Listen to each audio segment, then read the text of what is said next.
situer un petit peu, d'entrée, ce que c'est que d'avoir une relation juste, d'avoir une relation claire, de savoir finalement quel est le plan de Dieu pour votre vie, pour la mienne, quel est le plan de Dieu pour chacun d'entre nous. Et si vous avez vos Bibles, faites voir un peu. Ceux qui ont leur Bible, levez un peu la main pour voir si vous êtes sortis avec votre épée, là, bien haut, là. Hein. Vous savez, c'est l'ascension. Hein. Alors, eh bien, ouvrez-la pour ceux qui l'ont dans Romains 11. Dans Romains 11, Romains 11 au verset 16. Et on va lire ces versets tous ensemble à haute voix. Romains 11, à partir du verset 16. Non, 36, pardon. Romains 11, 36, jusqu'à Romains 12 au verset 3. Je répète, Romains 11, c'est après Romains 10, verset 36, c'est avant le verset 37. Ça y est? Bon. Et tous ensemble à haute voix. Alors, on va voir si dans la région lyonnaise, vous avez de la voix. On y va. C'est de lui, par lui et pour lui que sont toutes choses. À lui la gloire dans tous les siècles. Amen. Je vous exhorte donc, frères, par les compassions de Dieu, à offrir vos corps comme un sacrifice vivant, saint, agréable à Dieu, ce qui sera de votre part un culte raisonnable. Ne vous conformez pas au siècle présent, mais soyez transformés par le renouvellement de l'intelligence, afin que vous discerniez quelle est la volonté de Dieu, ce qui est bon, agréable et parfait. On va redire encore une fois le verset 36 du chapitre 11. C'est de lui, par lui et pour lui que sont toutes choses. À lui la gloire dans tous les siècles. Amen. Vous avez remarqué dans le texte, rapidement dans le texte que nous venons de lire, qu'il y a trois principales pensées, trois lignes directrices. D'abord, la première, c'est de lui, par lui et pour lui. La deuxième, c'est offrir vos corps comme un sacrifice vivant, saint, agréable. Et la troisième ligne directrice, soyez renouvelés dans l'esprit de votre intelligence, afin que vous discerniez quelle est la volonté de Dieu qui est bonne, agréable et parfaite. Trois orientations complémentaires qui sont pour vous, pour moi, pour chacun d'entre nous, si nous les comprenons et si nous les acceptons, qui sont pour nous la clé pour voir la bénédiction de Dieu dans notre vie, mais surtout pour réussir notre vie et réussir notre existence ici-bas. J'aimerais dire quelque chose. Bien souvent, pour nous, les chrétiens, quand on nous parle de Jésus, quand on nous parle de Dieu, et peut-être nous a-t-on invité cet après-midi en disant, viens à la réunion, tu vas voir, le Seigneur est celui qui guérit, le Seigneur est celui qui opère des miracles, qui opère des prodiges, le Seigneur va changer ta vie, etc. Et c'est vrai. Mais j'aimerais vous dire que là encore, on n'est pas tout à fait dans le plan réel et profond de Dieu. J'aimerais cet après-midi vous dire que le plan de Dieu pour vous, pour moi, n'est pas seulement et tellement de vous sauver, de me sauver. Le plan de Dieu n'est pas tellement de vous guérir, de me guérir de ma maladie. Le plan de Dieu n'est pas tellement peut-être de vous réconcilier dans votre foyer, voire même de vous trouver un bon emploi, un bon job, vous qui êtes peut-être au chômage. J'aimerais vous dire quelque chose d'important qu'on a peut-être oublié chez nous, enfants de Dieu, c'est que le plan de Dieu n'est pas de te sauver, ça c'est qu'une étape, mais le plan de Dieu c'est de te transformer. C'est extrêmement important de comprendre que le but et l'objectif de Dieu, c'est notre transformation. Vous savez, la parole de Dieu nous dit que nous sommes destinés dès avant la fondation du monde à être semblables à l'image du Fils de Dieu. L'Éphésiens 4 nous parle d'être rendus semblables à la stature de Christ. Il y a donc un projet de Dieu, il y a donc un objet de Dieu qui n'est pas seulement le salut. Le salut, c'est qu'un point de départ, mais qui est ta transformation, qui est ma transformation, qui est la transformation de ton couple, qui est la transformation de mon couple, qui est la transformation de ta famille. la transformation de ton caractère, dans ta façon d'être, dans ta façon de penser, dans ta façon de te comporter, dans ta façon de réagir et dans ta façon d'agir. Dieu veut notre transformation. Il y a des années en arrière, j'avais dans ma famille de mon épouse, un jour est née une enfant. Une enfant tout à fait, j'allais dire apparemment normale, c'est une fille, et vous vous rendez bien compte de la joie de la famille quand un enfant naît. Tout le monde était autour, les parents émerveillés, la tata, il n'y avait plus que cette petite, l'oncle, la tante, le grand-père, la grand-mère. C'était la joie de la famille et des amis autour de cet enfant. Cet enfant qui, à cette époque-là, je vous parle de ça il y a 45 à 50 ans, on ne faisait pas, on ne vérifiait pas comme aujourd'hui, les enfants, quand ils naissent, il n'y a pas de malformation quelque part. Et cet enfant, pendant les premiers mois, comme tout enfant, mangeait, buvait, et puis, au bout de quelques mois, on s'est dit, mais qu'est-ce qui se passe, cet enfant? Elle semblait être comme sur un statu quo à un moment donné, ne parlait pas, n'avait pas de mots, ne bougeait même pas, quand c'était le moment où il commençait à devoir faire, on commençait à faire ses premiers pas. Il y avait comme une sorte de léthargie qui était là, et les parents disaient, oh, c'est rien, ça va, tout le monde s'exhortait dans la famille, c'est rien, c'est pas de problème, non, vous affolez pas.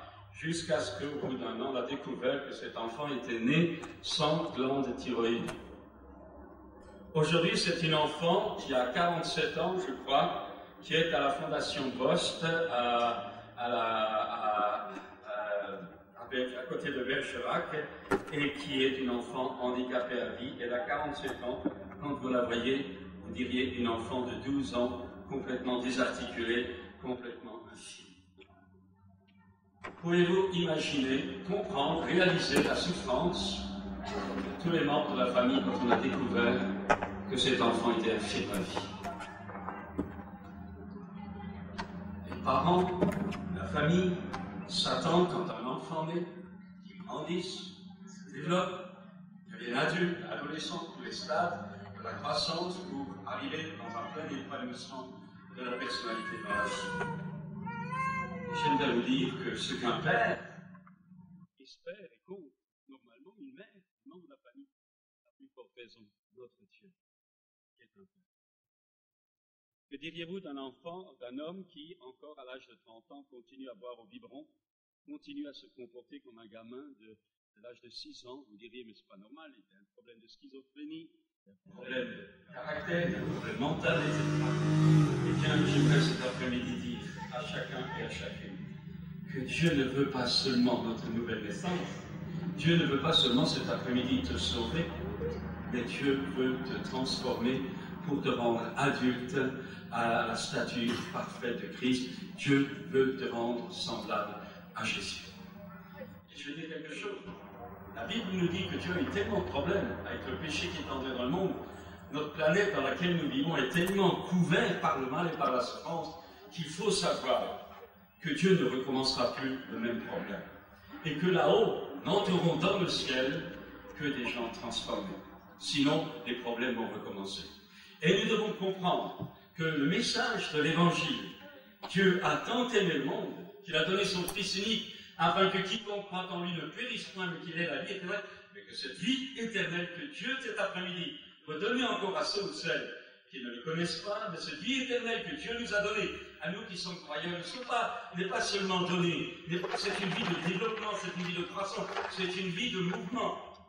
Et bien cette vie t'entraîne à la transformation de ta personnalité pour te rendre semblable à l'image de Christ. Cet après-midi, parlez de ça et vous allez au cours de cet après-midi vous reconnaître quelque part, et j'aimerais que vous ayez suffisamment l'humilité intérieure, l'honnêteté dans votre conscience morale, pour accepter de reconnaître là où là, il y a peut-être quelque chose à accepter de la part de Dieu, de laisser la parole de Dieu faire cette œuvre de guérison, de stature, de croissance, pour que vous alliez de gloire en gloire, et que, à la fin de votre vie, vous n'ayez pas couru en vain, mais vous ayez pu réussir votre vie. J'aimerais dire qu'au démarrage, Dieu a formé la planète, la parole de Dieu nous dit que Dieu a créé l'univers et qu'il a formé l'homme et la femme, les a placés dans le jardin d'Éden. Je n'insiste pas, il y a nos premiers parents avaient tout pour être heureux. Dieu leur avait dit d'assujettir la terre, de se développer, de croître, de s'épanouir. Le travail n'était pas un fléau, un joug, c'était le moyen de développer leurs dons, c'était le moyen de développer leur personnalité tout entière au service de Dieu, au service de l'œuvre que Dieu leur avait confiée, au service de l'autre, pour le choix et pour leur épanouissement. Et la Bible nous dit qu'à un moment donné, Adam et Ève ont désobéi à Dieu, j'en reviendrai tout à l'heure, ont voulu être indépendants avec Dieu. Le péché d'Adam et d'Ève, dans sa racine profonde, était tout simplement l'indépendance, l'individualisme en dehors de Dieu. Et quand le serpent leur a dit, mais Dieu, es-tu sûr que Dieu, mais Dieu sait que si, eh bien vous serez semblables à lui, eh bien Adam et Ève ont pris la décision de se détourner des commandements que Dieu, des recommandations que Dieu leur avait faites, et il nous a dit que par leur désobéissance à la voix de Dieu, Dieu leur avait dit, vous ne mangerez pas du fruit de l'arbre de la connaissance du bien et du mal, eh bien sinon vous mourrez. Le serpent leur dit, vous ne mourrez pas du tout, Dieu sait que le jour où vous en mangerez, vous serez comme Dieu. Alors ils l'ont fait. Et par leur désobéissance, le péché, il arrive, est entré en eux, une puissance de destruction, et par le péché, la mort. Et tout ce que Dieu avait confié à Adam et à Ève, eh bien, a été entraîné dans cette séparation avec Dieu, a été entraîné dans cette malédiction, puis-je dire, dans cette déformation. Au commencement, Dieu est fort, le péché ensuite déforme, et quand Jésus vient donner sa vie en rançon à la croix pour chacun et chacune d'entre nous, le Christ n'est pas resté sur la croix, le Christ n'est pas resté dans la tombe, le Christ est ressuscité le troisième jour. 40 jours après, il est monté, c'est aujourd'hui le jour de l'ascension. Nous fêtons l'ascension, c'est le départ glorieux du Christ vivant dans la gloire. Jésus est vivant aujourd'hui, et c'est ça notre force. Eh bien, nous avons, quand Jésus est venu, donner sa vie ressuscitée, eh bien, quand quelqu'un devient chrétien, quand quelqu'un donne sa vie à Christ, alors le Christ vivant vient habiter en lui par la puissance du Saint-Esprit, et alors il y a une transformation.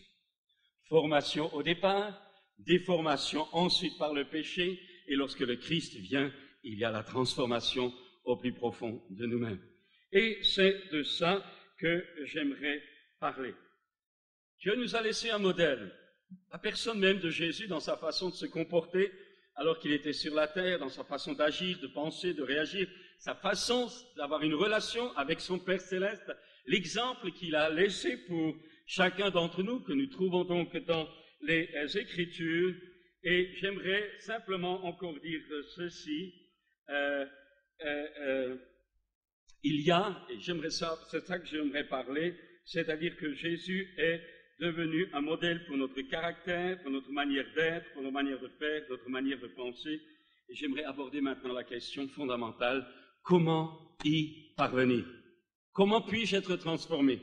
Je ne dis pas seulement comment puis-je être sauvé, je vais le dire, mais comment puis-je être transformé? Comment puis-je ne pas être un chrétien comme un yo-yo, tantôt en haut, tantôt en bas? Comment puis-je être un chrétien qui à un moment donné ne rétrograde pas? Mais comment puis-je vivre ces promesses du Seigneur Jésus qui a parlé que ses brebis vivraient avec plein d'abondance?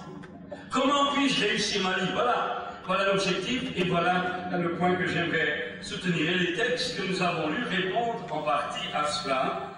L'apôtre Paul nous donne la réponse, c'est-à-dire il dira, soyez offrez vos corps comme un sacrifice vivant, saint et agréable à Dieu. Offrez vos corps comme un sacrifice vivant, saint, continuel de nous tout notre cœur. Vous savez, souvent, nous parlons de la grâce de Dieu. Disons que Dieu a tant aimé, Dieu fait grâce à tout être humain. Et on dit, mais tout est gratuit. Et c'est vrai que toutes les choses de Dieu sont gratuites. Seulement, dans le livre de l'Apocalypse, Jésus dira, je te conseille d'acheter de moi de l'or. Je te conseille d'acheter de moi un collier. Je te conseille d'acheter. D'un côté, Dieu dit, c'est gratuit. Et de l'autre côté, Jésus dit qu'il faut payer quelque chose. Et qu'est-ce qu'il sait que payer? Qu'est-ce que ça veut dire payer? C'est simple.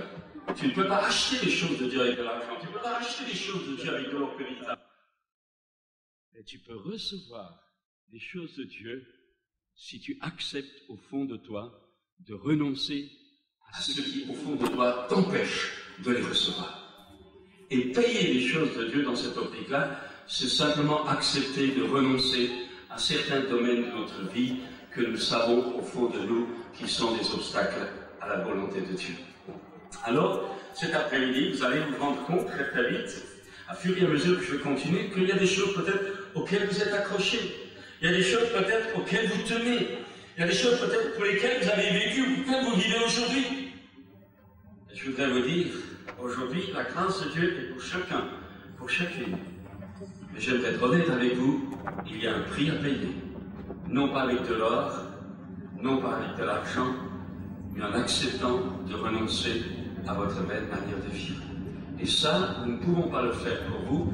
C'est lorsque vous êtes confrontés devant la vérité que le choix vous appartient. Alors, la Bible parle d'offrir comme un sacrifice vivant, mais j'ai également dit tout à l'heure d'être renouvelé dans l'esprit de notre intelligence. Vous devez savoir, nous devons savoir, chacun et chacune ici, que nous sommes le produit, bien souvent, au moins une partie de nous-mêmes, est le produit de notre éducation. Nous avons des structures mentales du milieu familial dans lequel nous avons été élevés, du milieu racial, du milieu culturel, du milieu social, de l'enfance par laquelle peut-être nous avons grandi, et nous avons les uns et les autres une certaine culture, qui peut être une culture locale, qui peut être une culture régionale, qui peut être une culture nationale, qui peut être une culture continentale sur certains aspects. Et nous devons savoir que ces cultures, à la base, dans leurs racines, sont justes. Lorsqu'à un moment donné, Dieu a décidé de disperser les hommes sur la planète, vous savez, quand les hommes ont désobéi, quand ils ont voulu construire le tour de Babel, Dieu avait dit pourtant, allez, déplacez-vous, allez, assujettissez la terre, dispersez-vous. Ils n'ont pas voulu, Dieu était obligé de confondre le langage. Mais ce qui est important de comprendre, c'est ceci, c'est que Dieu voulait la dispersion sur tous les continents de nos premiers parents pour à la fois assujettir la terre, développer cette humanité dans une harmonie planétaire, mais où chaque famille, chaque peuple, chaque race allait avoir ses limites, allait avoir ses dimensions, allait avoir ses cultures. Parce que, j'allais dire, la richesse de Dieu, c'est la multiplicité, c'est la complémentarité de toutes les cultures que Dieu avait prévues sur la planète. Seulement le péché a gangréné, le péché a détruit ce qui était bon dans ces cultures. Le péché et la puissance du mal, qui est le malin, qui est le diable, eh bien, a voulu pourrir littéralement cette vision de Dieu qui était une humanité multiculturelle avec un seul Dieu qui, au travers de ses cultures justes et saines, faisait voir la diversité de sa grandeur. Et les cultures du monde ont été faussées. La vôtre a été faussée, la mienne a été faussée, je suis d'origine alsacienne. Il y a de très belles choses en Alsace. Il y a des cigognes. Mais j'aimerais vous dire que nous avons aussi une culture, une éducation à cause du péché, à cause de tout. Et l'apôtre Paul nous rappelle, nous avons des forteresses mentales, des structures que nous avons héritées peut-être même de notre éducation, ou même héritées de notre famille, des traditions familiales, certaines fêtes familiales, certaines fêtes locales, certaines fêtes familiales, régionales, voire nationales. Nous ne sommes que des cultures adoptées qui ont ouvert la porte dans bien des cas à des puissances occultes qui se cachent derrière. Et nos cultures, bien souvent, qui étaient au démarrage dans le plan de Dieu quelque chose de bon, ont été viciées par le péché. Mais j'aimerais surtout dire que le péché qui est entré dans ces cultures a ouvert la porte à des puissances invisibles. L'apôtre Paul les appelle des dominations, des principautés, des autorités, des esprits méchants qui, derrière nos formes culturelles, exercent en partie au moins une pression, une domination, un joug sur l'intelligence, sur nos conceptions, sur nos raisonnements. L'apôtre Paul dit que l'homme qui ne connaît pas Jésus-Christ a un voile sur son intelligence. Il ne peut pas. Et je me rappelle, j'avais 15 ans dans ma famille, on pratiquait la magie, je voulais me convertir. J'avais même été guéri par le Seigneur à une réunion publique comme celle-ci, et je me levais la main pour donner ma vie à Jésus. Je ne pouvais pas, je voulais, je ne pouvais pas. Il y avait un joug de ténèbres qui devait être brisé, et ça venait des traditions de ma famille auparavant. Peut-être as-tu déjà demandé au Seigneur, Seigneur, aide-moi, Seigneur, je ne peux pas, Seigneur, je ne peux pas. Et sans t'en rendre compte, tu as besoin peut-être d'une libération dans les profondeurs de tes conceptions mentales. Et c'est là l'Évangile. Christ est venu pour détruire les œuvres du diable. Celui que le Fils a franchi est réellement libre. Alors, renouveler notre façon de penser a été contaminée par le prince de ce siècle. Nous avons des plis, nous avons des forteresses mentales. Et j'aimerais dire que le critère pour retrouver une intelligence saine, le critère pour retrouver des normes saines, des pensées justes, il n'y en a qu'un, Il n'y a qu'un critère. Au-delà de toutes les cultures, au-delà de toutes les races, un critère international, un critère planétaire, c'est la parole de Dieu. Cette parole qui est la parole de Dieu, qui est capable de partager un esprit, qui est capable de redresser, de guérir, de renouveler littéralement nos tournures d'esprit, inconscientes aussi parfois, qui nous empêchent et qui empêchent l'œuvre de Dieu de se faire en chacun d'entre nous. Mais je voudrais aller plus loin. C'est simplement, je voudrais encore dire ceci dans cette longue introduction, il y a une influence de ténèbres, d'un monde invisible, il y a le monde matériel dans lequel nous vivons, et nos cinq sens matériels analysent le monde par rapport à ce que nos cinq sens nous disent, mais j'aimerais dire qu'il y a un monde invisible, présent, il y a deux mondes, le monde visible et le monde invisible, et bien souvent nos plis culturels, bien souvent l'emprise, ou bien souvent certaines conceptions, plis mentaux, structures mentales, sans que nous en rendions compte, sont tenues, sont influencées, sont fortifiées par des puissances invisibles, et nous avons besoin, là également, d'être libérés, d'être transformés et libérés dans l'esprit de notre intelligence. Alors, j'aimerais maintenant être très très pratique.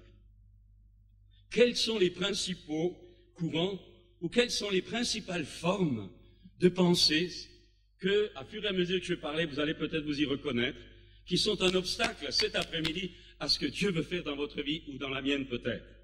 Quelles sont les principales formes de pensée? Je vais en prendre une d'abord, celle que tout le monde connaît, qu'on appelle l'humanisme. L'humanisme, il y a deux grands courants dans la société, dans la conception de la société, celui qu'on appelle l'humanisme et l'autre qu'on appelle l'agnosticisme. L'agnosticisme, je vais vite le mettre de côté. L'agnosticisme accepte la notion de Dieu, mais dit que Dieu est tellement inaccessible, c'est pas la peine de s'en occuper. Si tu veux perdre ton temps, tu y vas, mais c'est inutile pour ta vie. Donc l'agnosticisme met littéralement Dieu inaccessible et donc utile pour notre vie. L'humanisme, c'est autre chose. L'humanisme n'accorde aucune importance pratique à Dieu, qu'il enlève du centre ou du cadre de notre vie de chaque jour. C'est l'homme dans l'humanisme qui est devenu le centre, qui devient le centre. Nous avons lu « Tout est de lui, par lui et pour lui ». L'humanisme dit « Tout est de l'homme, par l'homme et pour l'homme ». La parole « Tout est de l'homme, par l'homme et pour l'homme ». Et il faut savoir que cette forme de pensée, cette théologie humaniste, cette conception de la vie, qu'on appelle la conception humaniste de la vie, eh bien, elle domine tout l'Occident. Elle domine dans les sciences, dans les raisonnements scientifiques, elle domine dans les raisonnements de l'art, dans l'économie, dans le social, dans l'éthique morale, dans la politique, dans la famille. L'humanisme, c'est de l'homme, par l'homme et pour l'homme. Il faut savoir que dans ces 5 derniers siècles, c'était surtout les intellectuels qui étaient imprégnés de cela. Mais maintenant, au travers de toutes les formes de séminaires, d'éducation, de conception, de formation de tout genre, eh bien, nous devons savoir, par les médias, par tout le style de vie, c'est tout l'Occident maintenant qui est imprégné de ce style. Tout est de moi, par moi et pour moi. En un mot, c'est l'homme qui est devenu le centre des critères, c'est l'homme qui est devenu le centre des raisonnements, c'est l'homme qui est devenu le centre des capacités, c'est l'homme qui est devenu le centre des analyses scientifiques, c'est l'homme qui est devenu le critère de l'expression de l'art, de la beauté, de l'éthique, de la conception de la vie sociale. Dieu, on l'a mis de côté et on ne s'en occupe pas. Et j'aimerais simplement dire que ça, ce genre de raisonnement qui est maintenant répandu dans toute notre culture occidentale, ce raisonnement s'est infiltré dans l'Église. Ces raisonnements habitent bien des chrétiens, et pendant que je vais parler, peut-être tu vas te reconnaître. Et j'aimerais qu'à ce moment-là, tu réalises peut-être l'appel que Dieu t'adresse au travers de cet enseignement cet après-midi. Cela s'est infiltré dans le christianisme, et je vais vous dire comment le chrétien s'est laissé gagner par l'humanisme. Dieu existe pour l'homme, pour le bien-être de l'homme, hein, et je sers Dieu avec les moyens de l'homme. Alors que Dieu dit dans sa parole, tout est de lui, par lui et pour lui, Beaucoup de chrétiens aujourd'hui, quand ils viennent à Dieu, c'est pour être bénis, pour ma vie. Dieu va me bénir, Dieu va me guérir, Dieu va me sauver, Dieu va me faire du bien, Dieu va s'occuper de ma vie, Dieu va me trouver un conjoint, Dieu va me trouver une bonne profession, Dieu va me trouver, Dieu va me rendre heureux. C'est l'homme qui est devenu le centre dans le christianisme. Vous devez comprendre, vous devez savoir que tout cela n'est pas l'évangile. C'est l'inverse de l'évangile. C'est l'humanisme déguisé dans un vêtement évangélique qui est rentré dans l'Église de Jésus-Christ. Alors que la Bible, elle, nous rappelle que Dieu est le centre, doit être le centre, tout est de lui, par lui et pour lui, et non pas lui pour nous. Alors là, ça commence à faire mal, parce que peut-être qu'on t'a dit, donne ta vie à Jésus, tu seras heureux, donne ta vie à Jésus, il va te faire ceci, donne ta vie à Jésus, il va te faire cela, et le jour où tu as un problème, tu comprendras pas ou tu comprends plus, et tu en vas tout promener, parce que l'évangile, ce n'est pas ça. L'évangile, c'est de lui, par lui et pour lui.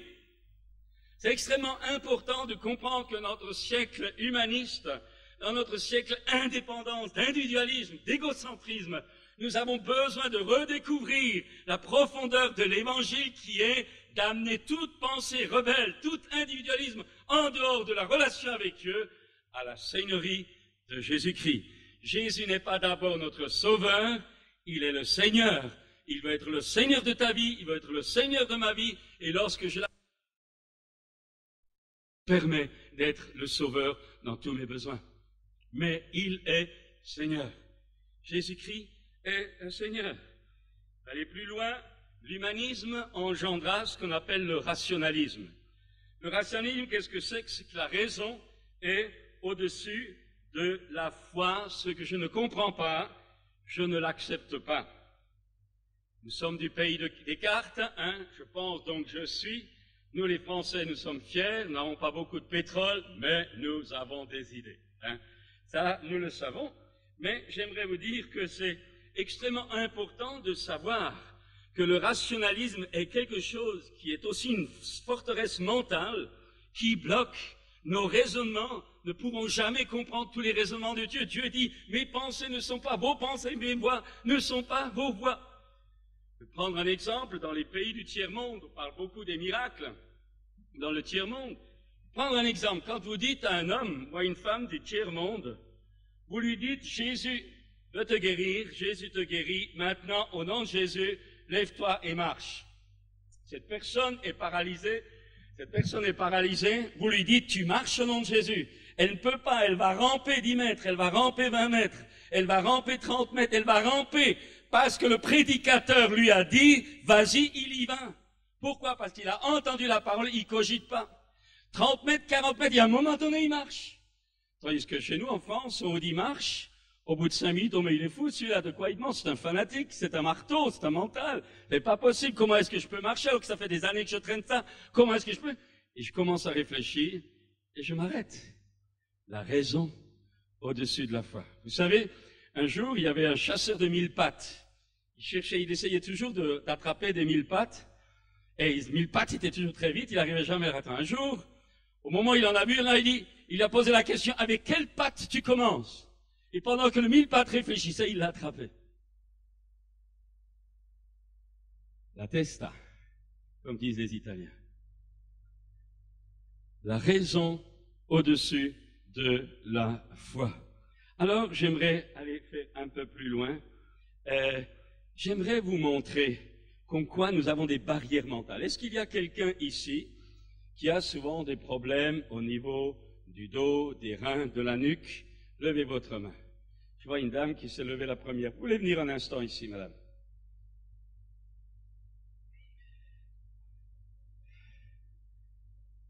Non, c'est l'autre derrière. Ouais, venez, vous êtes debout, venez là. Venez aussi, madame, là. Venez là. Bien. Montez ici, va, ça sera plus visible. Ah, mais j'ai dit 4, j'en ai dit 2 là. Attendez là. Non, on reverra après. Hein. Je prends ces 2 dames là. Bon, du côté de Genevois aussi, vous faites vite, venez là. Bien. Venez là. Vous avez mal où à la nuque, derrière? Bon. Alors, sans vérifier d'abord, probablement que cette dame a une scoliose. Vous connaissez ça? Je veux simplement faire, je ne vais pas prier maintenant pour les malades, je veux simplement vous montrer quelque chose. Souvent, quand on a des douleurs derrière, c'est qu'il y a une déformation de la colonne vertébrale et on peut le constater très facilement. Tenez-vous droite et tendez vos deux bras en avant. Bien tendu, voilà. Vous pouvez voir très bien que la main ici est beaucoup plus courte que l'autre. Ça ne veut pas dire que le bras est plus court, c'est simplement, je ne touche pas parce que ça commence déjà à avancer.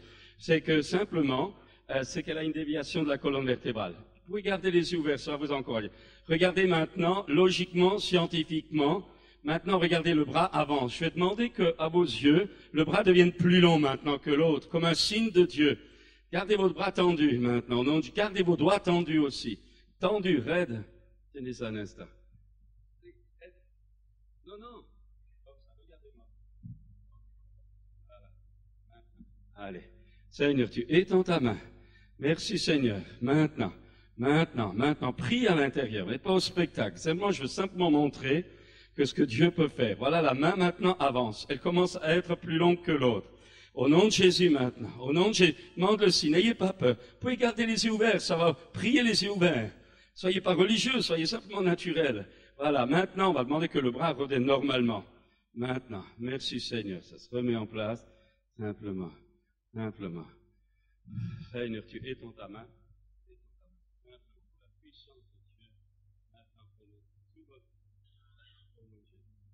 Allez, votre place, je ne vais pas insister. Vous pouvez. Simplement, je continue. Qu'est-ce qui s'est passé? Bon, on a peut-être moins bien vu. On va refaire ici. Tendez vos deux bras, comme vous avez vu faire la dame. Vos deux bras tendus, comme ça. Bon. Là aussi, c'est moins clair, là, que d'en voir. Mais vous avez ce bras également légèrement plus court.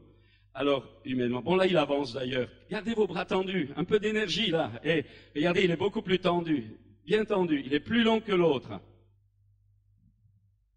Voilà. Allez, énergie. Maintenant, c'est légèrement, là, c'est bon. On ne peut plus voir parce que ça s'est remis en place. Simplement. Bon. Ça s'est remis en place. Je peux voir avec les deux autres. Ce que je vais expliquer là, c'est que, intellectuellement, scientifiquement, on n'a jamais vu un bras avancer comme ça. Vous avez vu, je n'ai pas tiré ces bras, je cherche simplement quelqu'un qui a un bras beaucoup plus court que l'autre. Alors, je vais voir les deux autres. Vous voulez venir ici? Je veux simplement vous montrer que ce qui n'est pas logique, je suis en train de briser là un carcan, ce qui n'est pas logique dans votre tête, je veux simplement vous montrer que la foi, je sais que Dieu m'exauce, c'est comme un signe que j'ai souvent vu faire, j'ai vu papa une femme courte comme ça devant tout le monde. Je sais que Dieu me le donne, et j'ai demandé que Dieu confirme ça. On priera tout à l'heure. Allez-y, venez là. Alors, asseyez-vous. Alors, bon, allez, tenez-vous droit, comme ça, bras, les deux bras tendus. Bon, on voit pas, là, je vous dis honnêtement, on voit pas bien non plus, parce que c'est à peu près la même longueur, donc je peux pas voir. Je peux pas. Est-ce que, rien, j'ai quand même prié, mais est-ce que quelqu'un, pouvez vous lever, si vous avez des douleurs, est-ce que vous pouvez vous lever et tendre vos bras? Et si vous voyez qu'un bras est plus court qu'un autre, bien plus court, alors revenez là. Oui. Est-ce que quelqu'un le voit? Non, bon, on verra après.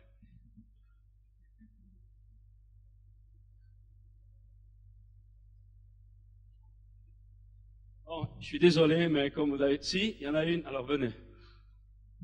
Venez vite parce qu'il faut qu'on continue. Je veux simplement vous montrer tout à l'heure, simplement, le moment où vous aurez vu quelque chose, captez-le bien, parce que tout à l'heure, sur place, on va prier, vous allez voir des guérisons se faire. Venez là. Voilà. Bon, mettez-vous droit. Les deux pieds joints. Regardez-moi bien dans les yeux, je suis tellement beau. Les doigts tendus. Bien tendus. Hein? Non, c'est pas ça.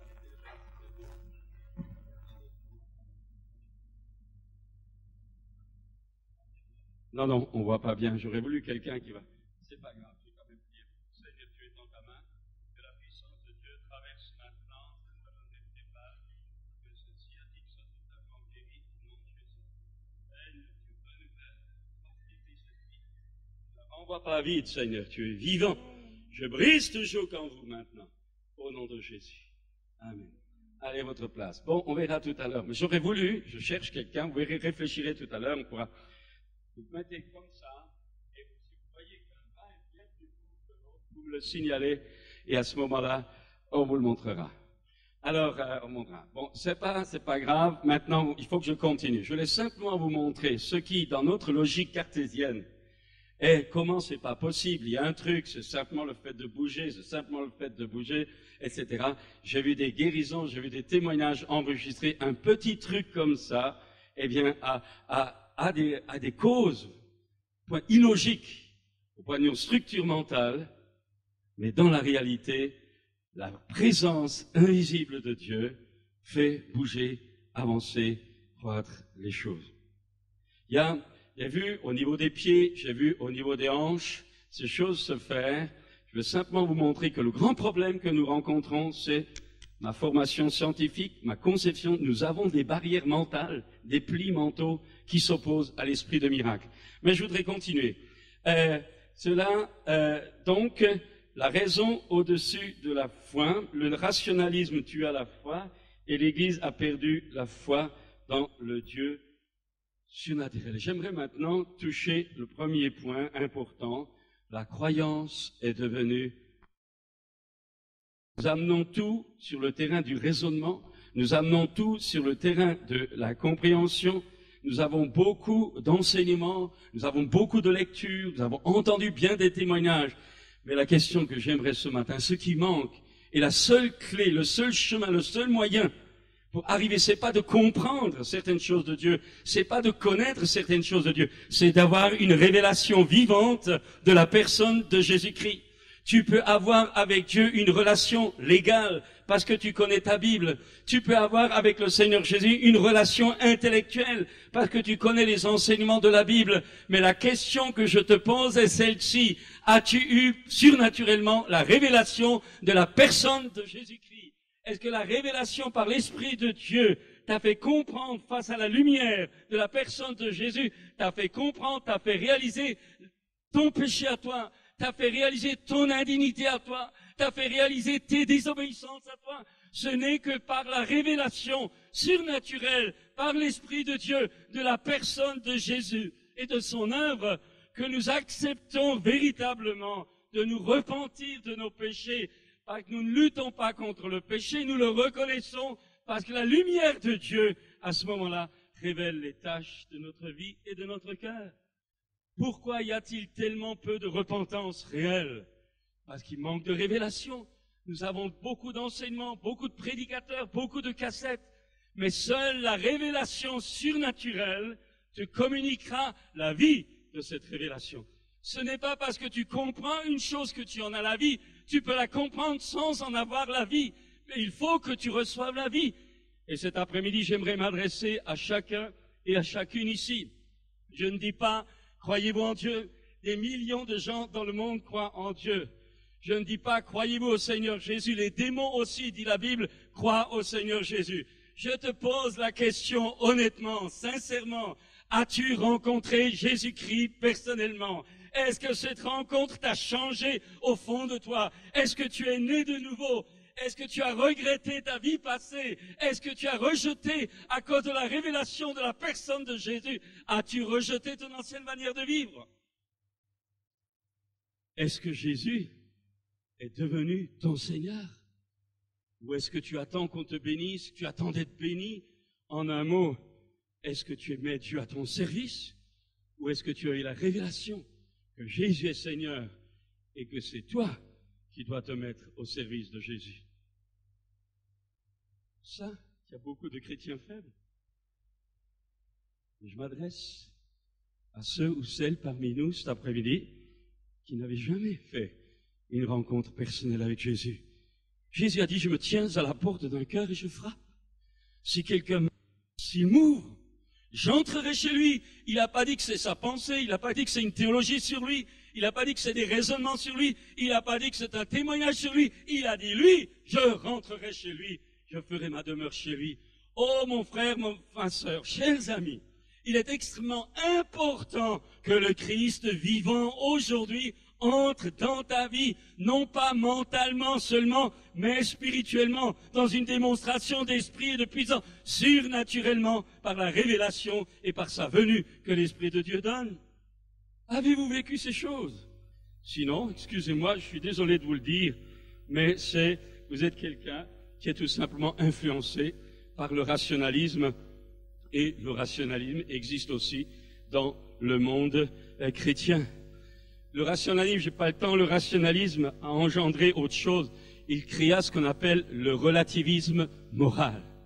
Le relativisme moral, c'est, après tout, c'est pas mal. Il suffit qu'on soit sincère. L'avortement, c'est pas mal puisque tu es remboursé par l'IVG. L'adultère, après tout, c'est normal, puisque j'aime plus ma femme, j'aime plus mon mari. Je veux pas continuer ma vie comme ça. Je prends un autre partenaire. Tout est relatif. Il suffit d'être sincère. Il suffit de croire que il suffit de se laisser vivre. L'avortement, l'adultère, le mensonge, l'homosexualité, la polygamie. Un jour, il y a une dame d'une église africaine qui me téléphone, qui m'écrit, un pays étranger. Elle me dit, frère, avec mon mari, nous étions heureux. Et puis voilà qu'il s'est joint à une église. Il a changé d'église, il a rencontré un groupe de gens influents. Et mon mari a changé, c'est plus le même. Et puis dernièrement, j'ai appris qu'il vient de se fiancer avec une autre femme africaine dans une famille à l'autre côté de la ville. Il avait déjà 3 enfants. Mais dans sa culture, à lui, c'est permis. Tout est relatif. Chez nous, c'est comme ça. Ma culture, c'est comme ça. Mon milieu social, et j'ose le dire, pour combien de serviteurs de Dieu, mais cette femme m'a dit, mais j'en ai parlé aux serviteurs de Dieu, mais comme il y a une famille influente, on n'ose pas toucher. Chers amis, quand nos intérêts sont en jeu, tout devient relatif. Mentir, tromper sa femme, des relations sexuelles en dehors du lien du mariage, il ne s'agit pas d'être rétro quand même. Vous êtes un bourgeois. Et là, j'aimerais parler, puisqu'il y a des jeunes parmi nous. Sais-tu ce qui se passe quand tu as des relations sexuelles en dehors du lien du mariage? Sais-tu que quand Dieu a donné un signe à Abraham d'alliance avec lui, il lui a donné la circoncision. Il fallait qu'il coupe un parti du prépuce comme signe d'alliance entre Dieu et lui. Pourquoi Dieu a-t-il demandé ça à Abraham pour les hommes? Et n'a-t-il pas demandé ça aux femmes, par exemple? Pourquoi le prépuce parle? Pourquoi pas le bout de la langue qui fait tellement de dégâts? Pourquoi? C'est simple. La femme a dans son organisme physiologique la marque de l'alliance. La première relation sexuelle qu'une femme a avec un homme quand l'hymen est coupé, le sang coule. Parce que la relation sexuelle est une alliance. Et je vais aller plus loin. Quand un homme couche avec une femme, ou quand une femme couche avec un homme, l'homme et la femme se communiquent l'un à l'autre tout leur patrimoine spirituel héréditaire qui rentre en eux. Et c'est pour cette raison que la parole de Dieu est très claire. Il dit que tu dois garder ton corps pour ton conjoint et pour ton futur mari et pour ta future femme. Mais ne disperse pas tes forces que tu ne pourras plus retrouver plus tard. Et Dieu dit, la relation sexuelle en dehors des liens du mariage est un péché et ouvre la porte à la malédiction et bien des emprises de ténèbres. Alors je pose la question cet après-midi. Est-ce que ta vie est en ordre? Est-ce que tu es lié? Est-ce que ce matin après-midi tu as besoin d'une libération parce que tu es tenu, tu voudrais peut-être rompre, tu voudrais peut-être remettre de l'ordre? Dieu est en train de me montrer qu'il y a quelqu'un ici, vous êtes coincé.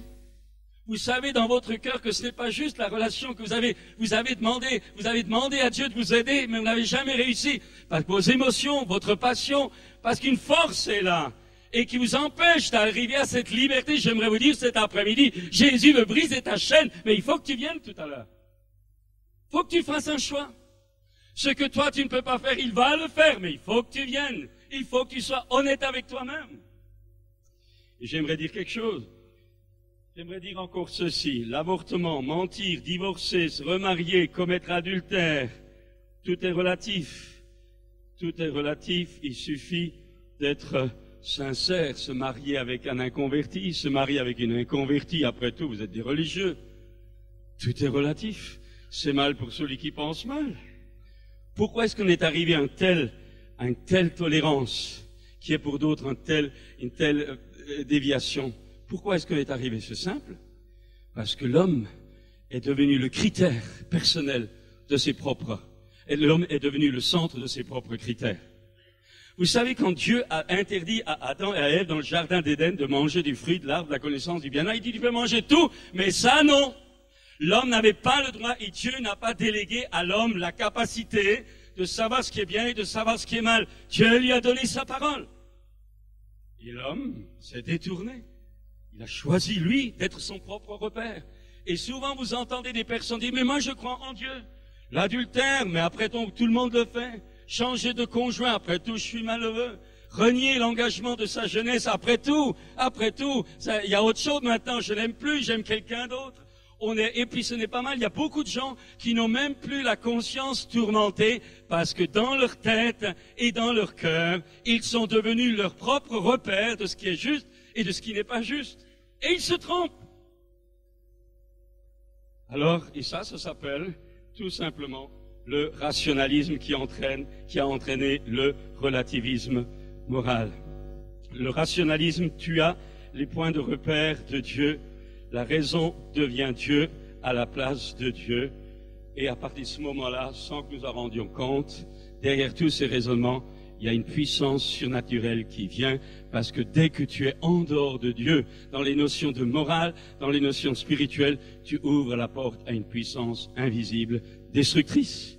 Et pour cette raison que bien des gens qui ont mené une vie de toutes sortes de façons, et qui veulent s'en sortir, eh bien on voit quand on prie pour eux, on voit des puissances partir. Pourquoi? Parce que derrière leur déviation intellectuelle, morale, des puissances sont entrées et qui ont besoin d'être chassées de bien des vies. C'est une chose d'être sauvé, c'en est une autre d'être délivré.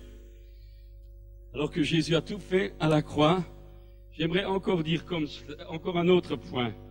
Le rationalisme s'est infiltré et maintenant, beaucoup de gens pensent que puisque leurs émotions, puisque mon âme, mes émotions sont contents, eh bien ça me suffit. Et vous savez, je vais dire quelque chose, peut-être une bombe.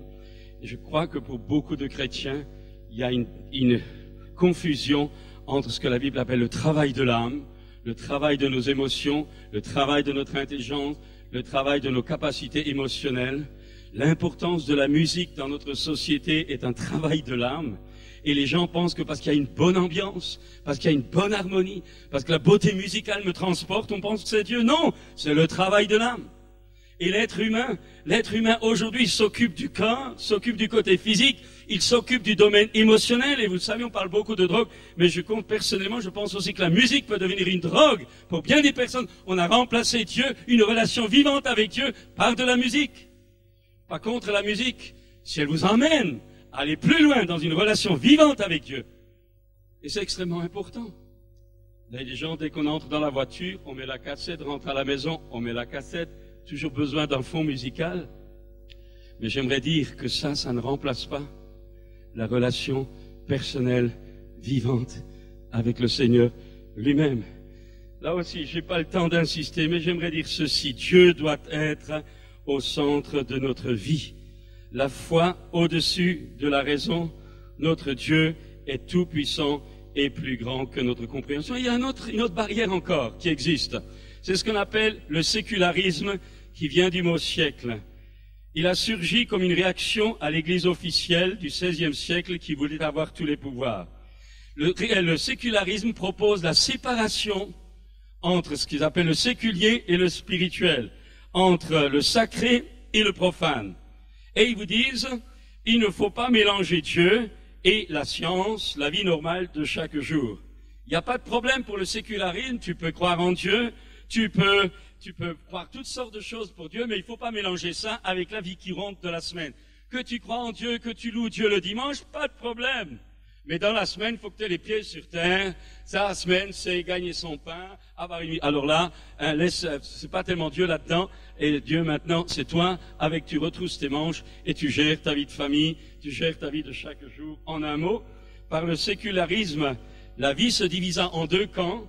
Le département religieux, avec la foi, la prière, l'adoration, le spirituel du dimanche, et le département de la vie de la semaine avec l'économie, la politique, la famille, le sexe, les sciences, les arts.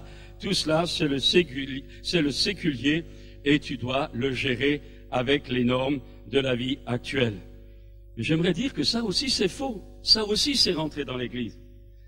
La Bible dit que tout est de lui, par lui et pour lui. Et Dieu a un plan pour ta vie familiale. Dieu a un plan pour ta vie économique. Dieu a un plan pour ta vie sociale. Dieu ne te dit pas pendant la semaine tu vis comme ça et tu t'occupes de moi le dimanche. Dieu s'occupe et veut s'occuper à un plan pour chaque domaine de ta vie pendant toute la semaine. Que ce soit au niveau de ta profession, que ce soit au niveau de ton éducation, que ce soit au niveau des arts, que ce soit au niveau de toute ta vie de la semaine, relations, famille, parents, enfants, couple, etc. Dieu est, tout est de lui, par lui et pour lui. Extrêmement important de comprendre. Où c'est que je veux en arriver? C'est simple. C'est simple. La famille, le travail, le sexe appartiennent à Dieu qui a aussi créé le matériel. Il y a un plan de Dieu dans ton travail, dans ta famille, dans tes objectifs, dans ton éthique. Et la parole de Dieu te dit également que derrière les choses intellectuelles peuvent souvent se cacher des puissances. Je voudrais encore aller plus loin. Cet humanisme général engendra ce qu'on appelle l'existentialisme et le matérialisme. L'existentialisme, ou quand vous avez entendu parler de Jean-Paul Sartre qui a dit que la vie était une absurdité. Et ça, il faut savoir que Sartre n'a rien inventé parce que bien avant lui, il y a eu un homme, le fils de David, Salomon, qui a dit « vanité des vanités ». Tout est vanité, mais il a ajouté « sous le soleil », ce que Sartre n'a pas dit.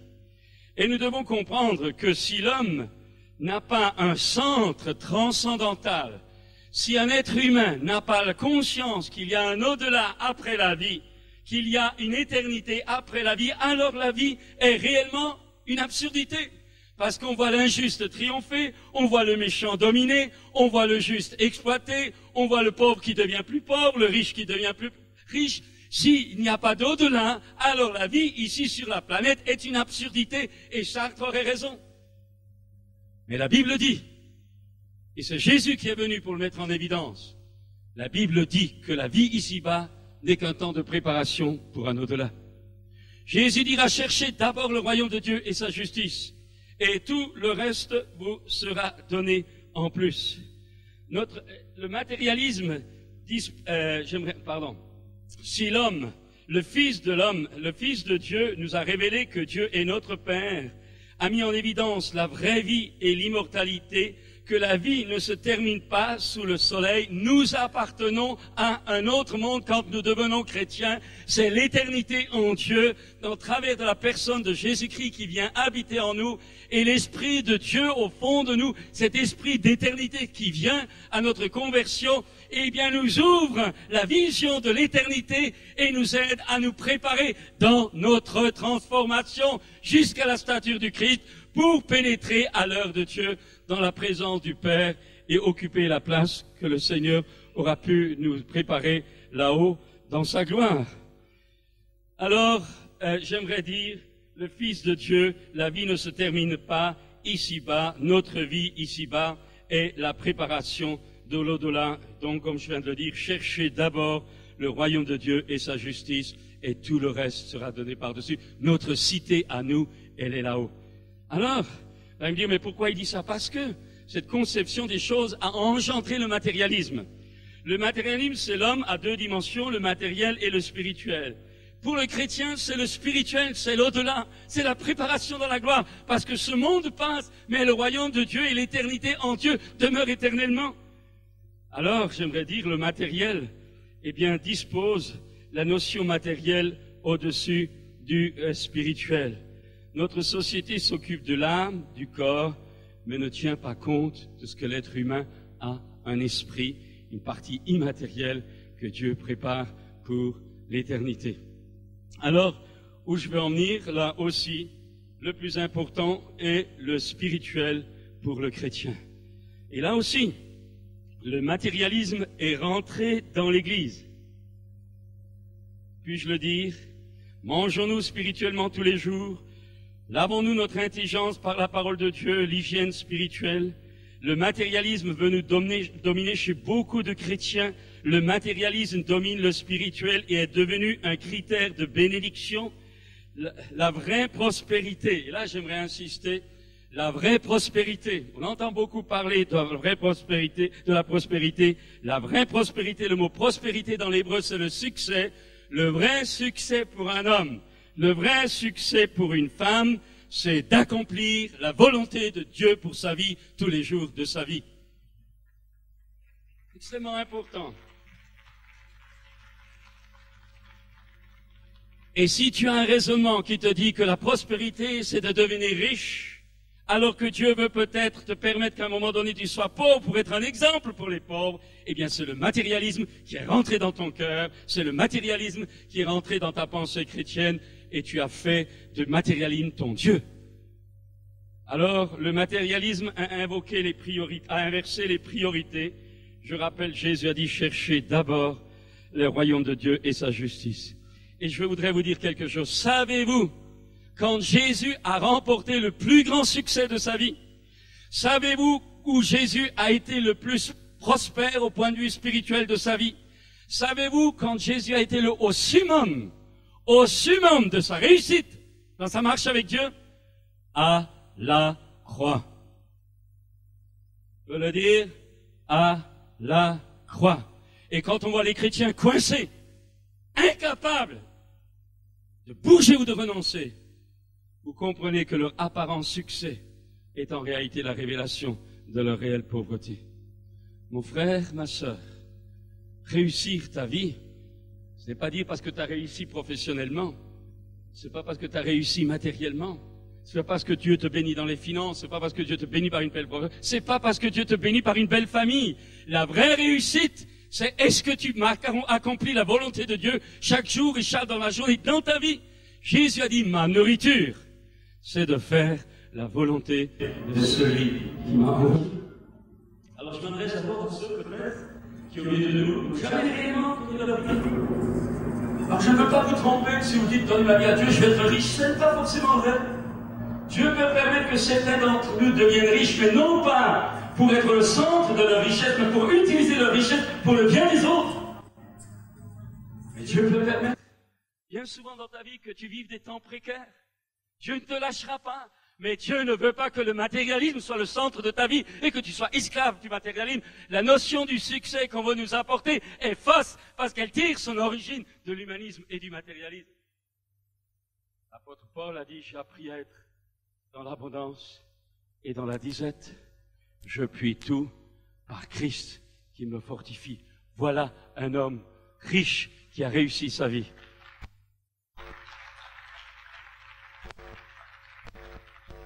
Il y a encore une autre barrière mentale que nous retrouvons dans notre pays de France.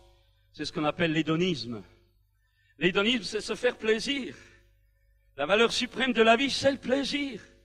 Et il y a deux types d'hédonisme. L'hédonisme immoral, fais n'importe quoi pourvu que tu sois heureux. Donc, pratique le péché dans le sexe, en dehors du mariage, tout ce que tu veux, le vol, etc. La jouissance. Et puis il y a l'hédonisme moral, qui est beaucoup plus subtil. Eh bien là, il y a du plaisir, vie pour le plaisir, vie pour le bien-être, vie pour être heureux. Tu n'as pas besoin de commettre des péchés pour cela, mais vie pour être heureux, c'est le but de ta vie. Est-ce que chez toi, est-ce qu'il y a quelqu'un dans cette tente qui a ce genre de raison? Moi, je veux être heureux, je veux réussir sa vie, je veux réussir ma vie. C'est de l'hédonisme déguisé. Qu'est-ce que dit Jésus? À quoi servirait-il un homme de gagner le monde entier s'il perd son âme? Mon ami, à quoi ça te sert de réussir si ce pourquoi tu as travaillé, tu ne peux pas l'emmener dans l'au-delà, tu ne peux pas l'emmener au-delà de la tombe? Tu es un insensé, ou pour le salut ou pour la perdition. Alors il faut revenir aux priorités de Dieu. Alors l'hédonisme, c'est aussi quelque chose qui est rentré dans l'Église. Il y a des chrétiens égoïstes, tout est pour moi, insensibles aux besoins des autres, la recherche de son propre plaisir, la recherche de son propre succès, la recherche toujours de son propre bonheur. Être heureux, voilà ma vie chrétienne. vivre pour être heureux. Jésus a dit, si quelqu'un veut venir à moi, qu'il renonce à lui-même, qu'il se charge de sa croix et qu'il me suive. Jésus nous offre une croix, il nous offre à servir, il nous offre à souffrir pour lui et pour les autres, car le monde va passer, mais le royaume de Dieu demeure éternellement. Et j'aimerais dire cet après-midi que nous vivons dans une culture du confort. Nous vivons dans une culture du confort. Il est le roi de ce siècle, mais pour les disciples de Christ, le plus important est de faire la volonté de Dieu et de servir notre prochain. Ne vous conformez pas au siècle présent, dit la parole de Dieu, sachant discerner le malin derrière ces choses. En un mot, soyons transformés pour vivre comme Christ a vécu sur cette terre. Alors je pose la question, vous êtes libre? Vous êtes libre? Vous êtes disponible? On peut vous coller des millions dans les mains, ou on peut vous enlever tout. Vous êtes libre ou non? Vous vivez pourquoi? Vous vivez, quel est votre objectif? Je vais aller plus loin maintenant. Vous demandez à Dieu de vous bénir. Pourquoi vous demandez-vous de vous bénir? Pour être heureux? Pour jouir de la vie? Pour réussir votre vie? Ou est-ce que vous demandez à Dieu de vous bénir pour vous rendre capable de le servir, lui, tous les jours de votre vie? Parce que le service pour lui vous donne les promesses pour ce temps et pour l'éternité. Quelle est votre théologie? Quelle est votre théologie? Nous vivons, je l'ai dit tout à l'heure, une société de confort. Nos pensées sont contaminées par le siècle et la parole de Dieu nous donne la clé pour s'en sortir. Offrons nos corps comme un sacrifice vivant à Dieu et soyons renouvelés dans notre intelligence chaque jour, la transformation. Et je vais poser une question très dure peut-être. Si tu regardes en arrière ta vie de chrétien depuis l'année dernière, est-ce que tu sens qu'il y a eu une transformation? Est-ce que tu peux dire qu'il y a eu une évolution? Est-ce que tu peux dire qu'il y a eu un progrès dans ta connaissance de Jésus, dans ta relation personnelle avec Jésus, dans ton caractère, dans ta façon d'être à la maison, dans ta façon d'être avec ta famille, dans ta façon d'être à l'église, dans ta façon d'être avec tes enfants, avec ton mari, avec ta femme? En un mot, depuis 1 an, est-ce qu'on a pu voir ta transformation? Parce que Dieu ne veut pas ton salut, il veut ta transformation pour te préparer, pour te rendre apte à être là où il ne va pas recommencer le même cirque sur la terre. Le péché ne peut pas entrer. Est-ce que tu acceptes? Est-ce que tu vois une évolution? Et vous savez, quelqu'un qui n'avance pas est en train de reculer. La stagnation, c'est déjà le recul. Posons-nous la question. Posons-nous la question. La transformation, est-ce que tu ressembles plus aujourd'hui à Jésus que hier? Tout est de lui, par lui et pour lui. La vie ne t'appartient pas, ta voiture ne t'appartient pas, tu ne t'appartiens pas, l'argent ne t'appartient pas, la famille ne t'appartient pas. Tout est à lui, pour lui et pour lui. Alors, conclusion de cela, ne vis plus pour toi-même. Cherche d'abord le royaume de Dieu et sa justice, et Dieu s'occupera de toi pour tout le reste. Alors, je terminerai par un témoignage. Il y a 2 ans en arrière, nous avons connu une crise très aiguë financière dans notre Église et par ricochet au niveau des responsables et par ricochet surtout moi qui était un peu particulièrement le point de mire là-dedans. Nous avions par l'erreur, la faute, je ne peux pas rentrer dans les détails, d'un collaborateur à qui nous avions fait une délégation de signature, nous a entraînés sans qu'on le sache au-delà de la délégation que nous lui avions donnée. Et nous nous sommes retrouvés, et on ne le savait pas, caution d'une propriété qu'un autre chrétien avait achetée et que ce frère nous avait fait signer comme caution solidaire. Il y a eu des irrégularités chez la banque, des irrégularités chez le notaire, tout le monde avait fait des irrégularités là-dedans.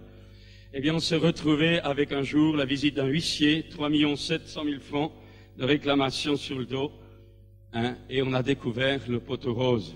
La personne qui avait acheté la propriété ne pouvait pas la payer, et la banque s'est tournée contre nous. Je ne rentre pas dans les détails, je voudrais remercier encore les responsables de cette assemblée qui nous ont aidés à un moment donné, ont été obligés, vous savez, ça a été une humiliation terrible pour ma tête orgueilleuse. Eh bien, je voudrais encore remercier les frères de cette offrande qu'ils avaient organisée pour nous aider. Mais je vais aller plus loin. À un moment donné, la banque, notre banque, a racheté la banque de cette propriété et à partir de ce moment-là, nous avons pu discuter d'une façon beaucoup plus forte parce que nous avions, je ne sais pas, il y a 30 ou 40 comptes bancaires entre la mission, entre nos différentes églises, dans une même banque. Donc nous étions un des meilleurs clients. En plus de ça, l'emprunt de la construction de notre église, donc nous étions un des meilleurs clients de cette banque. Et la banque savait que si on allait jusqu'au bout, eh ben, si on faisait faillite, eh ben, eux, ils perdaient un bon client et de toute façon, ils n'allaient pas récupérer grand-chose. Et d'un autre côté, il y avait quand même de l'estime, puisque ce n'était pas eux qui avaient pratiqué cette affaire. Et quand ils ont racheté la banque, on a pu avoir un dialogue avec certains responsables de notre église. Et finalement, la banque a enlevé 2 millions de francs d'agio, c'était quelque chose d'étonnant, et nous a réclamé que la somme de départ, l'achat de la propriété. Mais, parce que nous avons toute une œuvre en Afrique, il y a aussi à droite, à gauche, enfin bref, n'était pas notre raison de s'occuper de garder une propriété qui était viticole. Et il fallait la vendre, mais le propriétaire ne voulait pas la vendre. On était coincé entre le propriétaire qui croyait toujours que Dieu allait le bénir et nous qui étions la caution, qui supportions la foi de l'autre. Et à un moment donné, finalement, après bien des tractations, on a pu avoir un acquéreur qui s'est proposé d'acheter la propriété au prix donc coûtant qu'on avait mis au départ. Il y avait une perte, et alors pour hâter l'accélération, on avait des échéances. Je me suis engagé personnellement auprès de quelqu'un pour 150 000 francs pour une échéance de quelque chose. Et je dis pas de problème, la propriété sera vendue. Il y avait le rendez-vous devant le notaire, la propriété sera vendue. Nous on récupère notre argent et je te redonne ça. Et voilà que 3 jours avant la signature devant le notaire, le futur propriétaire appelle. Il venait de découvrir que le vignoble avait un tiers de maladie, donc il refusait d'acheter et il me l'a coincé, ayant pris un engagement que je ne pouvais plus tenir avec tout le déshonneur d'avant. C'était la fin des haricots. Et là, j'ai compris que j'étais au bord de la ruine. Il n'y avait plus moyen de s'en sortir. Et écoutez-moi, c'est là que ça devient intéressant. Je reçois le coup de téléphone, on me dit non, je n'achète plus. On avait 2 jours après, on devait être chez le notaire, tout annulé. Je raccroche le téléphone, ça a été le coup de massue sur la tête. Je descends, j'habite pas loin de l'église. Et pendant que je marche dans la rue, je dis mais qu'est-ce que je vais dire à mes collaborateurs? Qu'est-ce qu'on va dire aux chrétiens? Qu'est-ce qu'on va dire après ce scandale-là?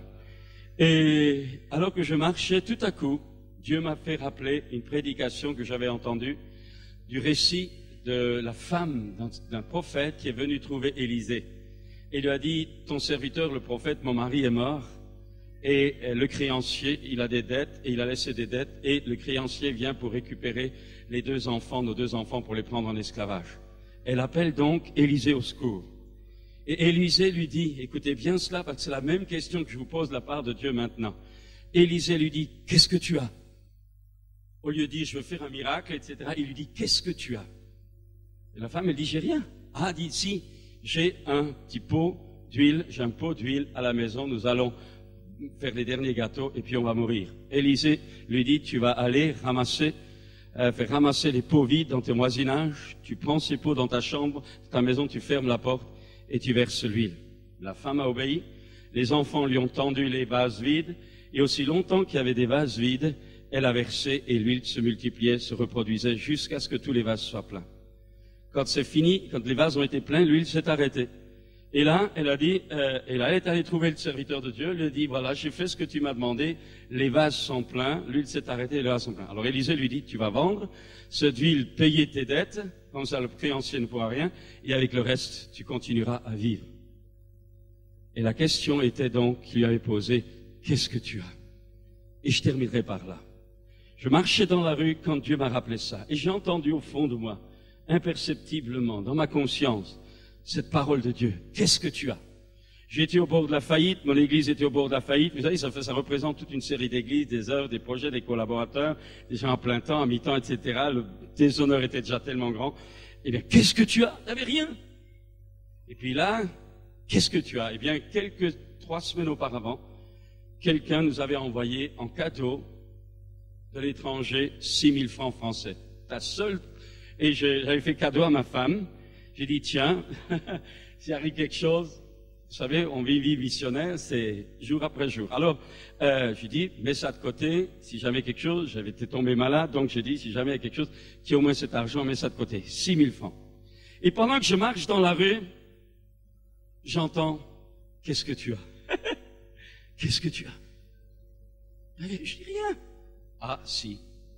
6 000 francs. C'est tout ce qu'on avait. C'était tout.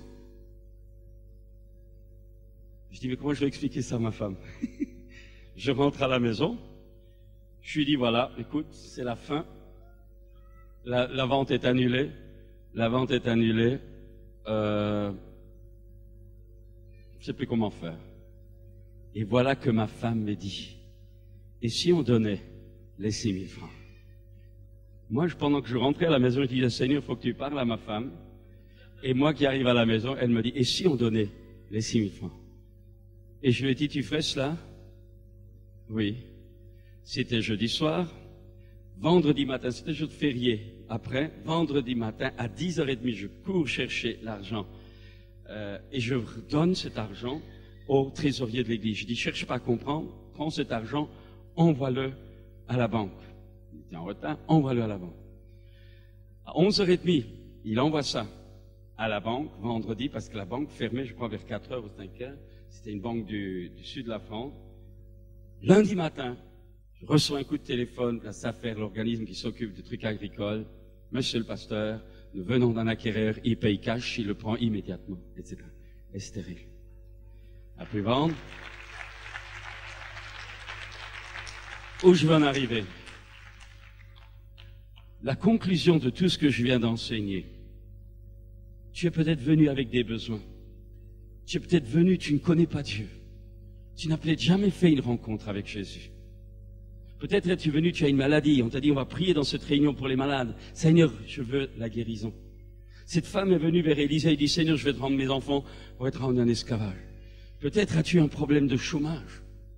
Peut-être sers-tu la vis quelque part. Peut-être que ça ne va pas dans ton couple. Peut-être pas avec tes enfants ou avec tes parents. Peut-être dans ton bureau, dans ton travail, dans ton atelier. Peut-être as-tu des difficultés scolaires. Peut-être as-tu une lutte au fond de toi. Et tu essayes à droite, à gauche. Seigneur, tu cries à Dieu, tu pleures, tu pries peut-être depuis des mois, t'as rien. Ça vient pas, ça bouge pas. Le tunnel, le mur, le voile invisible. Alors je te dis aujourd'hui, je te donne la réponse. Ne viens pas d'abord pour être béni, mais viens d'abord faire de Jésus ton Seigneur. Et je te dis, qu'est-ce que tu as aujourd'hui à lui donner? Qu'as-tu? Je ne te dis pas que veux-tu pour être béni, je dis, qu'as-tu à lui donner? Qu'as-tu? Est-ce que jusqu'à présent tu as gardé ta vie pour toi? Tu gères ta vie comme tu veux, quand tu veux, où tu veux. Tu es libre. Dis-moi Dieu plus tard. Est-ce que tu es prêt aujourd'hui à arrêter cela? Est-ce que tu es prêt aujourd'hui à dire, Seigneur, moi maintenant je capitule. J'arrête mon individualisme, j'arrête mon indépendance, j'arrête ma rébellion. Seigneur, ce soir, cet après-midi, je te donne ce jour d'attention. Eh bien, je veux te donner ma vie. Je veux que tu sois le Seigneur de ma vie et de toute ma vie. Que tu es prêt cet après-midi à faire ce pas. Ce simple pas. Seigneur, je viens. Reddition totale. Renoncement total à tes propres projets, à ta propre volonté, à ton propre égoïsme. Seigneur, je viens. Ce que je ne peux pas faire, tu le sais, mais je te donne ma vie. Seigneur, entre dans ma vie, sauve-moi et conduis-moi et transforme-moi. Vous savez ce que Jésus a dit? Je ne mettrai pas dehors celui qui vient à moi. Et cet après-midi, tu as toutes les possibilités pour voir Dieu intervenir dans ta vie. Mais il faut que tu commences par le commencement. Qu'as-tu à lui donner? Ta vie? Confiance dans ton avenir? Faire confiance pour l'avenir? Une rancune? Une méchanceté? Et Dieu est en train de me montrer. Il y a quelqu'un ici, plusieurs d'ailleurs. Vous avez des animosités, des rancunes avec des membres proches, d'anciens amis avec lesquels vous êtes coupés. Peut-être Dieu te dit dans ces instants, est-ce que tu es prêt à lâcher telle relation fausse, telle priorité injuste? Qu'as-tu? Peut-être as-tu choisi un travail qui n'est pas juste, ou peut-être que dans ton travail tu n'es pas juste. Qu'as-tu aujourd'hui? Vous savez, quand Jésus a voulu faire la multiplication des pains, il a dit aux disciples devant cette foule, qu'est-ce que vous avez? Qu'avez-vous? Rien? Rien. Ah si, il y en a un dit 2 pains, 3 poissons. Allez. Ils lui ont donné, ce petit garçon a donné le casse-croûte que sa mère probablement lui avait donné. Et avec ce peu, Jésus a multiplié au centuple. Cet après-midi, si tu oses croire à cela, si tu oses donner ce qu'au fond de toi, tu sens que Dieu veut que tu lui donnes, alors tu verras la gloire de Dieu. Je te dis que si tu crois, tu verras la gloire de Dieu. Je te dis que si tu crois, tu verras la gloire de Dieu. Tu verras la gloire de Dieu. Tu verras la gloire de Dieu. Je te dis que si tu crois, tu verras la gloire de Dieu. Qui veut voir la gloire de Dieu? Agitez la main pour voir si vous êtes toujours là. Alors, pose la question, voulez-vous donner à Jésus ce qu'au fond de vous, le Saint-Esprit est en train de montrer à votre conscience? Ou au contraire, vous pouvez durcir votre cœur. Vous pouvez chercher des échappatoires. Vous pouvez fuir, transformer des notions. Mais vous ne serez jamais heureux. Parce que celui qui voudra conserver sa vie à Jésus la perdra. Mais celui qui accepte de la perdre pour moi, la retrouvera pour la vie éternelle. Je voudrais vous inviter maintenant à incliner la tête pendant un instant. Nous allons prier. Peut-être tout doucement. Seigneur Jésus, tu es le Seigneur de ces lieux et c'est le sang de Christ que je proclame sur ces lieux. Au nom du Seigneur Jésus, que toutes les puissances d'opposition soient liées au milieu de nous, dans les pensées, dans les raisonnements, dans les volontés, dans les cœurs, dans la vie de chacun et de chacune ici. Soyez déliés au nom de Jésus de tout joug de ténèbres et que votre volonté, votre intelligence spirituelle soit déliée, libérée pour choisir la bonne part que personne ne pourra plus vous ôter. Esprit de Dieu, viens maintenant ouvrir l'intelligence, ouvrir les cœurs, libérer les volontés. Père Saint, fais-nous grâce dans ces instants et que chacun cet après-midi puisse te rencontrer personnellement dans le chemin, dans le domaine, dans la pensée, dans le choix, dans l'acte de volonté que tu attends de lui. Pendant que nous sommes là, vous qui cet après-midi réalisez que vous n'avez jamais vraiment donné votre vie à Jésus, vous avez réalisé que vous avez peut-être eu une relation religieuse, vous avez peut-être cru, mais vous n'avez jamais vraiment capitulé devant Dieu. Voulez-vous faire cette prière avec moi? Voulez-vous dire au fond de vous-même ce que je vais dire à haute voix pour vous aider? Voulez-vous dire, Seigneur Jésus, ce soir, je viens à toi. Oui, ce soir, je viens à toi tel que je suis. Je reconnais que j'ai entendu parler de toi. Je reconnais que bien des fois, tu as peut-être parlé à mon cœur, mais je n'ai jamais cédé. Aujourd'hui, je viens à toi tel que je suis. Dites-le lui aujourd'hui. Je viens à toi tel que je suis. Je crois que tu es le Fils de Dieu qui est mort pour mes péchés à la croix. Je crois que tu as versé ton sang pour me laver et pour me permettre aujourd'hui de venir à toi tel que je suis. Dites-le lui, je crois que ton sang a le pouvoir et la puissance de me laver de tout mon passé et de me purifier de tous mes péchés et de venir à toi tel que je suis. Seigneur Jésus, je te demande pardon pour toutes mes désobéissances. Dites-le lui. Seigneur Jésus, je te demande pardon pour toutes mes désobéissances. Je te demande pardon pour mon indépendance. Je te demande pardon pour ma rébellion. Je te demande pardon pour la dureté de mon cœur. Je viens à toi tel que je suis. Pardonne-moi. Dites-le lui, pardonne-moi. Je te demande pardon du fond de mon cœur. Ce soir, je veux prendre la décision de renoncer à mon ancienne manière de vivre. Ce soir, je veux prendre la décision de renoncer à mon ancienne manière de vivre. Ce soir, Seigneur Jésus, je veux que tu sois le Seigneur de ma vie. Et je te donne ma vie pour toujours. Dites-lui, je te donne ma vie pour toujours. Entre dans mon cœur, Seigneur Jésus, et je veux naître de nouveau aujourd'hui. Je veux naître de nouveau aujourd'hui. Pendant que nous sommes là, que nous nous respectons les uns les autres dans la prière, s'il y a des hommes, des femmes, jeunes hommes, jeunes filles qui simplement, mais sincèrement, vous venez de faire cette prière avec moi au fond de votre cœur, vous qui jusqu'à ce jour n'avez jamais pris cette décision et qui n'êtes jamais passé par les eaux du baptême, par immersion, alors là où vous êtes, alors que nous gardons les yeux fermés, il y a que les responsables qui regardent pendant que nous sommes là dans la prière, voulez-vous encore dire ces dernières paroles dans votre cœur? Voulez-vous dire, Seigneur Jésus, ce soir, je te donne ma vie, je mets ma main dans la tienne et je te fais confiance pour me conduire. Et quand vous dites, je mets ma main dans la tienne là où vous êtes, levez votre main vers le ciel. Cette main levée voudra dire, Seigneur, je mets ma main dans la tienne. Oui, il y a 2 mains qui se lèvent, 3 mains qui se lèvent. Oh, il y a 4 mains qui se lèvent, 5 mains qui se lèvent, 6 mains qui se lèvent. Y a-t-il encore quelqu'un? Je ne veux pas 7 mains, je ne veux pas faire de pression, je sais que nous restons dans la prière. Dites, Seigneur, je lève ma main, mettez-la bien haut pour que les anges de Dieu le voient, que le malin voit aussi que vous choisissez aujourd'hui le camp de Jésus, que vous ne voulez plus rien avoir à faire avec les puissants de Dieu. Il y a une dizaine de mains qui se lèvent simplement.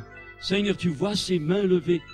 Au nom du Seigneur Jésus, soyez déliés maintenant dans toutes vos capacités spirituelles, que la grâce de Dieu, le sang de Jésus, ait tout son effet dans votre vie, que la puissance de l'Esprit de Dieu ce soir vous régénère. Recevez la vie maintenant, au nom du Seigneur Jésus. Recevez la vie et naissez de nouveau, au nom du Seigneur Jésus.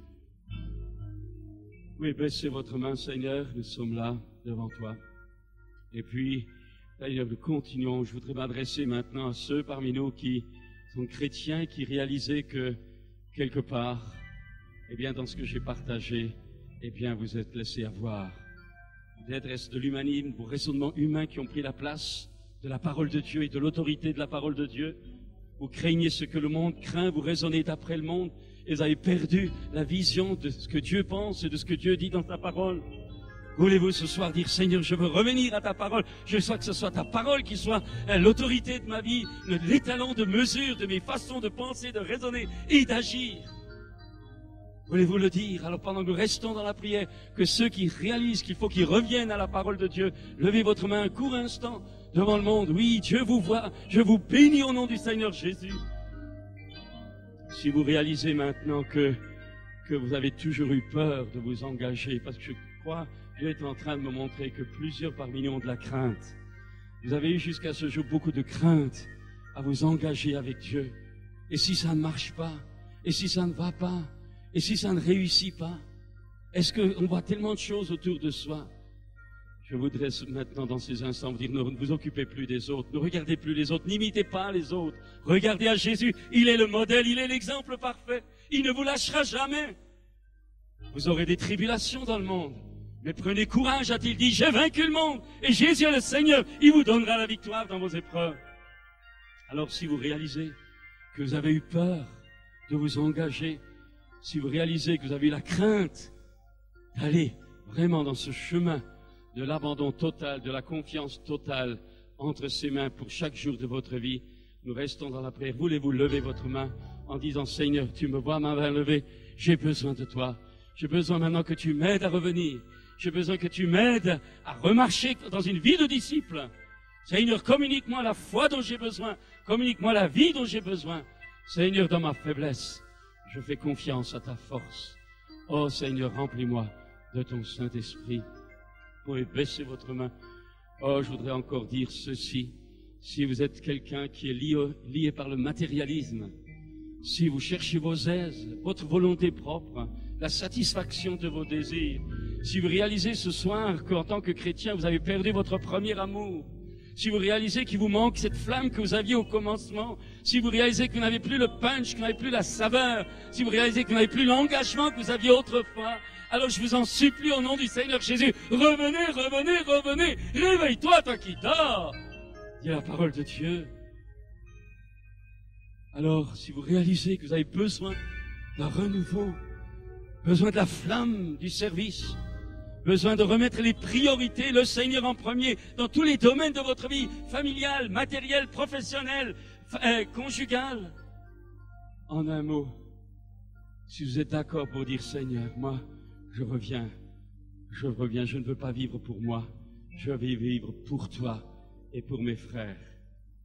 Voulez-vous dans votre cœur dire Seigneur, aujourd'hui je m'engage à aimer mes frères et sœurs, à vivre pour eux, à me rendre serviteur d'eux. Je veux servir mon Église. Je ne veux pas être un papillon, je veux servir mon Église. Je veux servir mes frères, je veux servir mes sœurs. J'arrête de me servir moi. Je veux, Seigneur, que tu sois le Seigneur de ma vie. Je veux vivre pour toi et pour mes frères et sœurs. Alors je vous propose une reconversion à Dieu, une reconversion à vos frères dans la foi, mais je vous invite aussi à une reconversion à ceux du monde qui ont besoin d'être sauvés. Voulez-vous dire également, je veux également me mettre au service de mon prochain dans le monde pour qu'il connaisse le salut? Oh, je vous invite à vous lever maintenant à votre place, tous ensemble. Levons-nous un instant maintenant. Levons-nous un instant. Oh Seigneur, levons-nous. Levons-nous et je voudrais maintenant demander à ceux qui tout à l'heure ont levé leurs mains en disant Seigneur, aujourd'hui je te donne ma vie.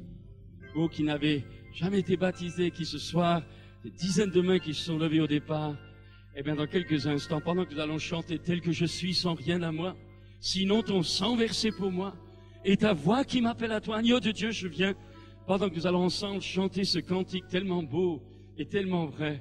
Vous qui avez levé votre main pour donner votre vie à Jésus, je vous invite à avancer devant, mais je voudrais également inviter d'abord ceux-là, ensuite, dans quelques instants, pendant que nous chanterons, je voudrais ensuite inviter d'autres qui avaient levé votre main pour tel et tel domaine de faire un pas. Alors pendant que nous allons chanter tel que je suis, ceux qui ont levé leur main pour donner leur vie à Jésus, approchez-vous maintenant devant.